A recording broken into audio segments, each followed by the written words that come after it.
In the 14th century's middle years, healthy people went to bed only to wake up dying. Without any warning, a fever would strike. Under the arms and along the neck, dark swellings appeared. Entire families were gone within days, sometimes mere hours. Cities stopped counting the dead because church bells rang so often. Graveyards overflowed. A silence fell on the streets.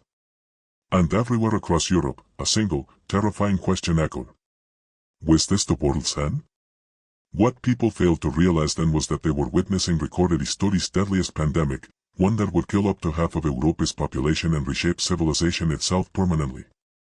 This was the Black Death. And once it began, escape was impossible. To understand the devastation that followed, we must first understand the height from which humanity fell. The early 14th century was not a time of darkness and stagnation, as it's often portrayed.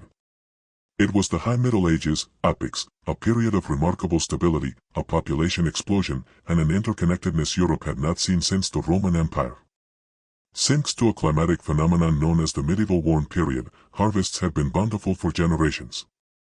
Europe's population had nearly doubled in just 2 centuries. Ancient Roman walls were being burst past by expanding cities. Paris, Florence, Venice, and London were vibrant, chaotic, densely packed hives of human activity. Rising Gothic cathedrals were symbols of a society that felt closer to God and more technologically capable than its ancestors. More importantly, the world was connected. A merchant in Venice could buy silk that traveled Asia's entire length without ever leaving trade networks secured by the Mongol Empire, the Pax Mongolica. This vast network, the medieval World Wide Web, moved spices, gold, ideas, and technology across continents with unprecedented speed. It was a glorious, bustling, optimistic world. But this interconnectedness was a double-edged sword. The same ships and caravans that brought wealth were about to deliver human history's greatest catastrophe. The infrastructure for global disaster was perfectly laid out. This society, seemingly so robust, was about to face an enemy it could not see, could not understand, and could not fight. The apocalypse's origin lay thousands of miles from the stone streets of Paris, on the vast, windswept steppes of Central Asia, likely in modern-day Kyrgyzstan or northern China. This is a landscape of extremes, endless horizons of grassland, harsh winters, and blistering summers. Here, an ancient biological agent had existed for millennia, Yersinia pestis. It is a bacterium of ruthless efficiency, endemic to the steppes, burrowing rodent populations, marmots and ground squirrels. For centuries, the bacterium lived in a relatively stable ecological balance with its hosts, far from major human population centers. But in the 1330s, the steppes' delicate balance was disrupted. Climate historians point to a period of ecological stress, perhaps a severe drought followed by heavy rains, that devastated the rodent population's food sources. Driven by hunger, the infected rodents migrated closer to human settlements, bringing their fleas with them. The leap from animal to human occurred along the Silk Road's trading outposts. The first human victims likely didn't understand what was happening. They developed high fevers, vomiting, and the terrifying, painful swellings in their lymph nodes, the buboes, that gave the disease its name. News in the ancient world traveled slowly, but rumors of disaster traveled faster than merchant caravans. By the early 1340s, terrifying, fragmented reports began reaching Mediterranean ports. Merchants spoke of entire civilizations in the east vanishing, of reigns of fire and pestilence that left India, Tartary, and Mesopotamia depopulated. The Europeans listened to these tales with a mix of horror and detachment, viewing them as distant tragedies in exotic lands, perhaps divine retribution for foreign beliefs. They had no concept of germ theory. They didn't realize that the spices peppering their food were traveling the same road as their eventual executioner. This story's geographical pivot point is the Crimean Peninsula, jutting into the northern Black Sea. Here sat the magnificent city of Kaffa. Kaffa was not merely a town, it was a fortified, incredibly wealthy colony of the Republic of Genoa. It was the crucial hinge connecting the overland Asian routes to the maritime Mediterranean networks. Inside its massive stone walls lived Italian merchants, Armenian traders, and a cosmopolitan mix of peoples protected by Genoese crossbowmen. In 1346, Kaffa was under siege. The mighty army of the Golden Horde, a successor state of the Mongol Empire led by Kang Hani Beg, surrounded the city. The Genoese were masters of defense and maritime resupply, and the siege dragged on for months in a brutal stalemate. But then, a silent killer began to stalk the Mongol camps. The besieging army, living in close quarters with poor sanitation, became the perfect breeding ground for the bacterium that had traveled with them from the east. Soldiers began dying by the hundreds, then thousands, their bodies turning dark with gangrene before death. The Mongol army was dissolving not from enemy action, but from biology. Witnessing his army disintegrate and facing defeat, Yani Beg made a horrific decision that would change his story's course. In an act of desperate, calculated psychological and biological warfare, he ordered the corpses of his plague-ridden soldiers to be loaded onto trebuchets. For days, the sky over Kaffa rained dead bodies. The Genoese defenders watched in horror as the pestilent corpses smashed onto roofs and into market squares. The psychological terror was immense, but the biological impact was immediate. The bacteria, carried by the corpses, fluids and the fleas abandoning their cold hosts for warm living ones, infiltrated the city. The unbreakable fortress had been breached from within. Panic gripped Kaffa. The wealthy Genoese merchants, realizing the city was doomed, utilized their greatest asset, their ships. 12 Genoese galleys loaded with refugees, cargo, and unseen stowaways slipped out of the harbor, fleeing past the dying Mongol army, heading for the safety of home. They sailed through the Bosphorus, past Constantinople, which was soon devastated itself, and into the open Mediterranean. This sea was Europe's economic engine, a zone of intense, fast-moving trade. The fleeing ships became vectors of death, docking at major hubs to resupply, unknowingly seeding the infection at every stop. The first major European port to fall was Messina in Sicily.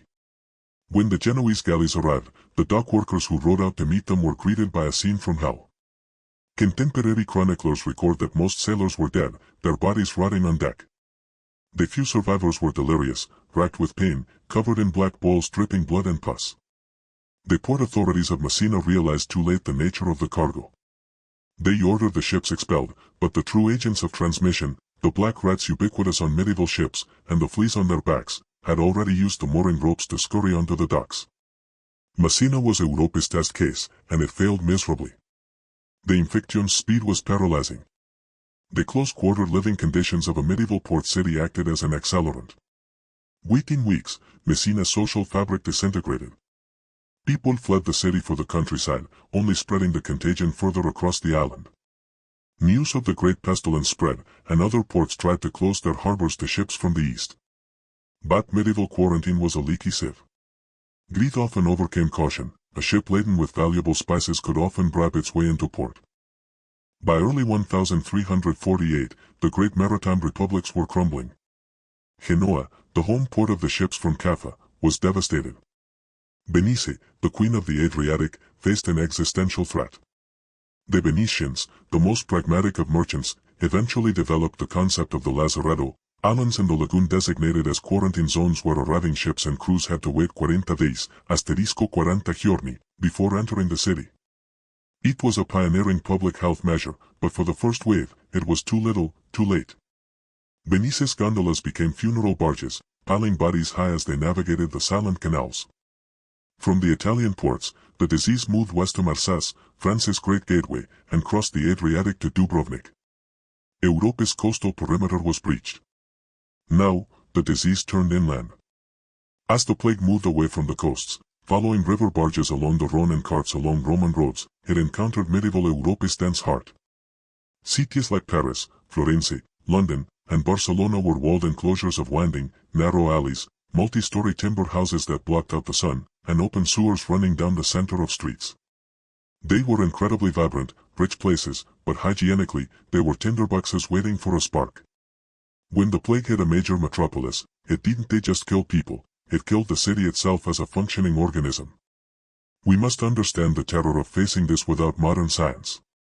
The 14th century's best minds, the doctors of the University of Paris, were baffled. Their framework was not germ theory, but the ancient Greek theory of humors and miasma. They believed the air itself had been corrupted, perhaps by a specific planetary alignment of Saturn, Jupiter, and Mars in 1345 that released noxious vapors from the Earth. Doctors advised people not to bathe, as it opened the pores to corrupted air. They burned aromatic woods like juniper and rosemary in street corners to combat the smell. They bled patients already weakened by the disease. They lanced the buboes, which only spread the septicemic infection faster. Every rational attempt to stop the disease only seemed defeated. The realization that their best knowledge was useless created a profound psychological crisis. The Italian writer Giovanni Boccaccio, who witnessed Florence's devastation, a city that lost perhaps 60% of its population, left us chilling accounts of the social collapse. The terror of contagion was so great that humanity's most sacred bonds were severed. Boccaccio wrote of fathers abandoning sons, wives leaving husbands to die alone in their beds. The sick were walled up in their homes. Medieval life's intricate machinery stopped. Laws were ignored because there were no magistrates to enforce them. Courts closed. Bakeries stopped baking. A busy city sounds, carts, shouting merchants, construction, were replaced by a heavy, oppressive silence, broken only by the constant tolling of church bells, until the ringers themselves died, or authorities banned the bells to stop spreading panic.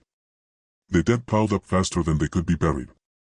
Churchyards, consecrated ground became full, leading to the digging of massive plague pits, trenches where bodies were stacked like cordwood, layer upon layer, covered with a thin dusting of salt. In the 14th century, there was no distinction between the physical world and the spiritual world. An event of this magnitude could only be interpreted as direct divine chastisement, God punishing humanity for its manifold sins of greed, and corruption. The church, medieval life's bedrock, faced an impossible test. People flocked to cathedrals, praying for deliverance, massing together in processions that only served to spread the plague's respiratory, pneumonic form faster. When prayers failed, and priests died just as quickly as sinners, a desperate, radical piety emerged. The flagellant movement swept across northern Europe. Bands of hundreds of men, dressed in identical robes, marched from town to town. Twice a day, in the public square, they would strip to the waist and whip themselves with leather scourges tipped with iron spikes, drawing blood in a public display of penance, hoping to take the world's sins onto their own flesh and appease God's wrath. They were a terrifying sight, bringing religious hysteria wherever they went. But as the death toll mounted, the need for a tangible scapegoat grew darker. If God was not listening, perhaps the devil was at work. A horrific conspiracy theory took root, particularly in the Holy Roman Empire and parts of Spain, that the Jewish communities were poisoning Christendom's wells to wipe out the faithful. Despite official condemnations of these theories by Pope Clement VI, who pointed out that Jews were dying of the plague just as quickly as Christians, the mob mentality took over. Fueled by centuries of antisemitism and the desperate need to blame someone, horrific pogroms erupted. Entire communities in cities like Strasbourg, Mainz, and Cologne were rounded up and burned alive in wooden houses or town squares. The Black Death unleashed not just biological horror, but human nature's darkest aspects. It is a mistake to think of the plague as purely an urban phenomenon. While cities were the epicenters, 90% of medieval Europe's population lived in the countryside. The plague traveled there too, carried by refugees fleeing the cities or itinerant peddlers. The devastation in rural areas was slower, but perhaps more profound in its long-term impact. Thousands of small villages, whose names are now lost to history, were completely wiped out. The manorial system, which relied on a steady supply of peasant labor to work the Lord's land, ground to a halt. Contemporary chronicles describe eerie rural scenes, harvests rotting in the fields with no one to bring them in, herds of sheep and cows wandering aimlessly through the landscape, eventually turning feral or dying of neglect because all the shepherds were dead. Wolves, emboldened by the lack of human presence, began encroaching closer to the remaining settlements. The carefully managed medieval landscape was being reclaimed by the wilderness. By 1350, the plague had reached the continent's northern limits, Scotland, Scandinavia, and even the small settlements of Greenland, dealing a death blow to the Norse colonies there. It had burned through the entire continent, from the warm Mediterranean to the frozen north. By 1351, the Black Death's initial, catastrophic wave began to burn itself out. The bacterium had simply run out of easily accessible victims. The fog began to lift, revealing a transformed continent.